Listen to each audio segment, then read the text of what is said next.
నెల్లూరు జిల్లా ఏఎస్పేట మండలం అనమసముద్రం గ్రామంలో అశోక్ రెడ్డి అనే రైతును హతమార్చేందుకు గుర్తు తెలియని గ్యాంగ్ ప్రయత్నించడం స్థానికంగా కలకలం రేపింది.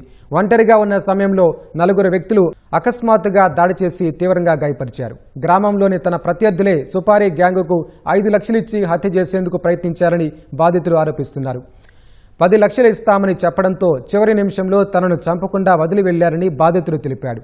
ఘటనపై పోలీసులు కేసు నమోదు చేసి దర్యాప్తు చేపట్టారు. వ్యక్తులు 4 వచ్చారు.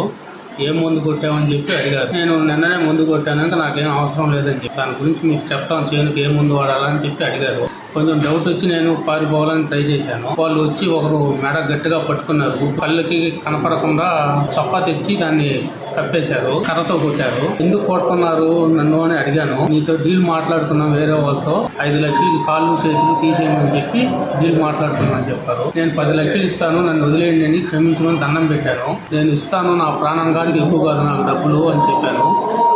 చెప్పిన తర్వాత వాళ్ళు మీరు నెంబర్ ఇస్తే మీ నెంబర్కి ఫోన్ చేసినా ఎక్కడికి రమ్మంటే అక్కడికి తెచ్చిస్తాను, డబ్బులు ఇస్తానని చెప్పిన తర్వాత ఎవరు చెప్పారయ్యా మిమ్మల్ని నన్ను కొట్టమని చెప్పంటే పొద్దుగూరు ప్రసాద్ రెడ్డి, అదర్త్ రెడ్డి, సూరరెడ్డి, తిరుపాల్ రెడ్డి వాళ్ళు చెప్పారు అని చెప్పారు.